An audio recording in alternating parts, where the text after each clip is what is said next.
하나님은 폭력의 시대에도 의인을 지키신다 하는 제하에서 오늘 말씀을 함께 상고하며 은혜를 나누고자 합니다. 몇 해 전 한 사회학자가 한국의 일터를 분석하며 이런 말을 했습니다. 요즘 폭력은 주먹보다 말과 구조 속에서 더 많이 나온다. 겉으로는 평온해 보이지만 사람들 사이에 흐르는 말의 돕기, 조직의 탐욕, 인터넷에 쏟아지는 혐오 표현들, 계속 맞아도 멍이 보이지 않는 강력한 폭력이 우리 시대의 특징이라는 것입니다. 시편 140편은 바로 그런 보이지 않는 폭력에 둘러싸인 한 의인이 하나님께 울부짖는 기도의 내용입니다. 다윗의 시대와 오늘 우리의 시대가 놀랍게 닮아 있는 것을 우리는 느낄 수 있습니다. 다윗이 처한 상황에 대해서 오늘 말씀은 아주 상세하게 적어 놓았습니다. 시편 140편의 표제는 다윗의 시, 그리고 학자들은 이 시를 사울의 추격 혹은 도액과 같은 악인의 음모가 가득했던 시기와 연결해서 풀어내고 있습니다. 다윗은 칼을 든 자들, 지속적으로 전쟁을 일으키는 자들, 혀로 독사와 같은 독을 내뿜는 자들을 묘사하고 있습니다.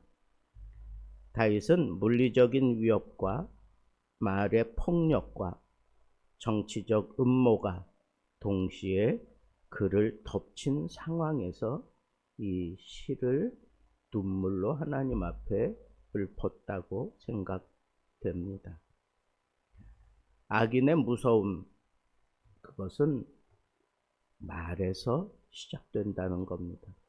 앞에서 잠깐 언급했던 도액은 거짓말로 사울에게 보고해서 애꿎은 제사장 무리를 완전히 다 죽이는 결과를 가져오지 않았습니까? 3절에서 악인들을 이렇게 묘사합니다. 그들의 혀는 뱀같이 날카롭고 그 입술 아래에는 독사의 독이 있나이다.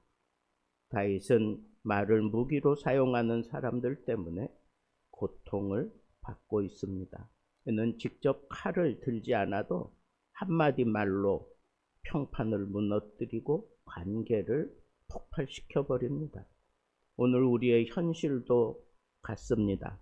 낙인을 찍히는 말, 뒷담화하는 것, 교회 공동체를 흔드는 분열의 말, SNS에 떠도는 확인되지 않는 비열한 비난들, 이것은 눈에 보이지 않지만 영혼을 파괴하는 폭력입니다. 그래서 다윗은 기도의 시작을 여호와여 나를 건지소서라고 열어젖힙니다. 그는 싸우기보다 하나님 앞에 먼저 무릎을 꿇을 수밖에 없습니다. 왜? 무기를 들고 싸우는 거라면 싸워볼만 하겠는데 이건 겉으로 드러나지 않고 심각한 폭력을 행사하는 것, 어디서 날라올지 언제 튀어 올라올지 모르는 그런 심각한 위험을 느끼고 있기 때문에 그렇습니다. 이 악인의 시대, 악인의 계략을 통해서 심화됩니다. 사람을 넘어뜨리기 위해서 구체적으로 사람을 완전히 함정으로 밀어넣습니다. 그들이 나의 걸음을 막으려고 올무와 줄을 숨기며 길가에 올무를 놓았나이다.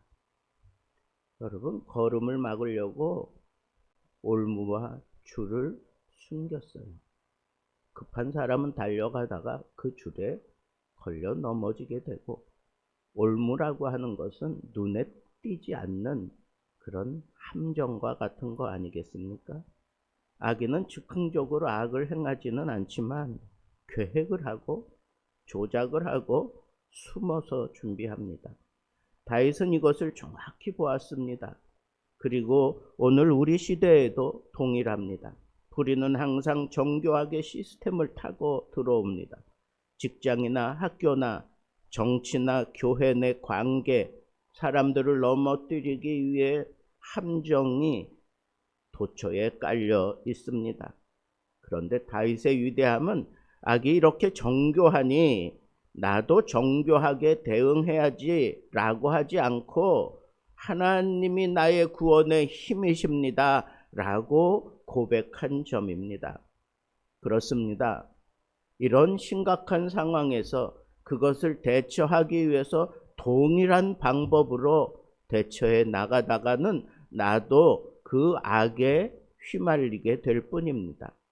그래서 우리는 그런 심각한 상황에서 하나님을 붙들어야 하는 겁니다. 하나님의 개입을 기다리는 다윗은 이렇게 고백했습니다. 6절에 주는 나의 하나님이시라 내가 여호와께 부르짖었나이다. 다윗의 이 악한 시대에 대한 전략은 기도였던 것입니다. 그는 악한 비난과 함정이 자신을 삼킬 듯 해도 싸움의 칼을 뽑지 않았습니다. 하나님의 손이 움직이기를 기다리는 것입니다. 참 약해 보이는 것 같지만 사실은 이거보다 강한 것은 없습니다. 9절부터 11절에 중요한 다윗의 신학이 나옵니다. 하나님이 악인들에게 갚으시는 이유는 복수심 때문이 아니라 공동체를 보호하기 위해서라는 것입니다. 그렇습니다. 우리가 기도하는 것은 저 악인들을 어떻게 내가 대처하며 살아야 되는지 지혜를 주옵소서, 이게 1차적인 목적이 아니라 하나님이 구별해 놓으신 이 공동체를 보존해 달라고 하는 그런 차원에서 하나님 앞에 기도하는 것이 이게 신의 한 수인 것입니다. 하나님은 의인을 넘어뜨리는 악의 구조를 해체해 버리시고 의인을 보호해 주실 수 있는 그 근거를 바로 그 공동체에서 찾아내는 것입니다. 그래서 악이 아무리 성할지라도 하나님의 교회를 무너뜨리지 못하는 것은 하나님께서 막고 계시기 때문인 것입니다. 절정이 무엇입니까? 13절을 보십시다. 의인이 주의 얼굴을 버젓이 보리이다. 시편의 140편의 시편 절체의 절정은 정직한 자는 주의 얼굴을 배오리이다 그랬습니다. 배오리이다라고 하는 히브리어는 당당하게 서서 얼굴을 마주 본다라고 하는 의미입니다. 폭력의 시대에 의인이 설 수 있는 이유는 자기가 똑똑해서가 아니라 하나님이 그 얼굴을 향하여 드시기 때문이라는 거예요. 의인의 힘은 주께서 돌아보심에 있습니다. 여러분, 예배 마지막에 집례자가 축도를 하는 의미도 바로 여기 있습니다. 우리가 예배 후 우리의 삶의 터전으로 나가서 어떤 일을 만날지 모르고 여전히 악이 성행하지만 바로 하나님은 그 얼굴을 향하여 드사 하나님의 백성들을 향하여 들어 이 백성들을 지켜달라고 하는 간절한 그런 소원이며 기도가 바로 축도이기 때문에 여러분, 이 축도를 받고 세상을 향하여 나아갈 수 있는 그런 믿음으로 예배에 참여하시고 이 예배 가운데에서 얻은 은혜를 그 축도와 함께 내 가슴에 담고 나갈 수 있는 지혜로운 사람들이 되어야 이 폭력이 난무하는 세대에서 당당하게 주의 얼굴을 또 보게 된다고 하는 이 사실을 놓치지 마시기 바랍니다. 하나님은 그 얼굴을 향하여 드시기 때문에 의인이 하나님을 당당하게 보게 되는 것입니다.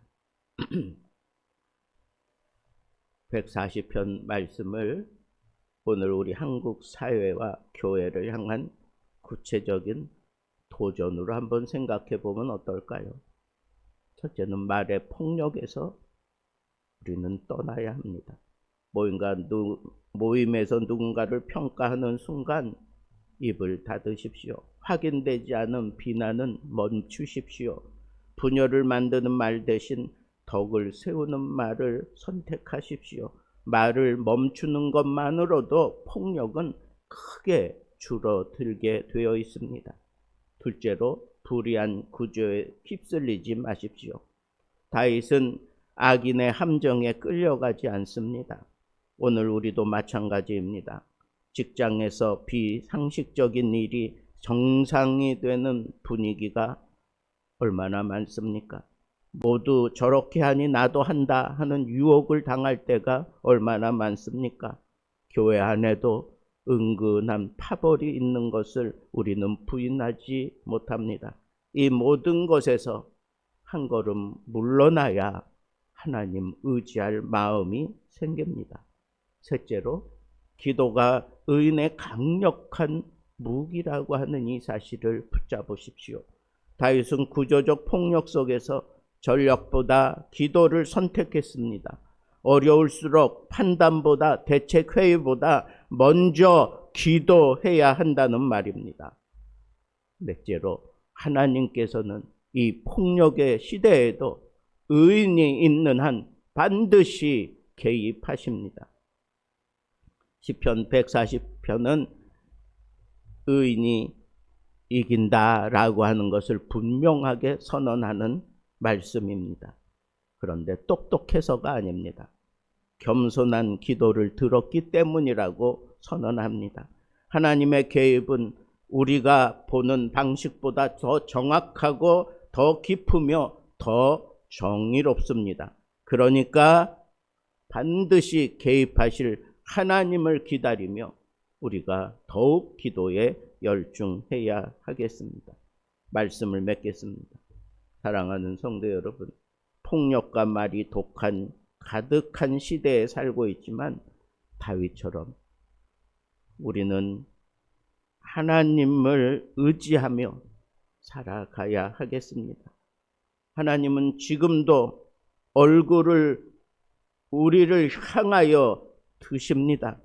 오늘도 하나님께서 여러분들을 지키시고 은밀한 함정을 걷어내시고 악의 구조를 무너뜨리시고 의인의 길을 굳게 세울 수 있다고 하는 이 분명한 사실을 믿고 어떤 상황에서도 의인으로서 정직한 걸음을 걸으며 하나님의 절대적인 보호를 받으며 사는 하나님의 사람들 되기를 우리 주님의 이름으로 축복합니다.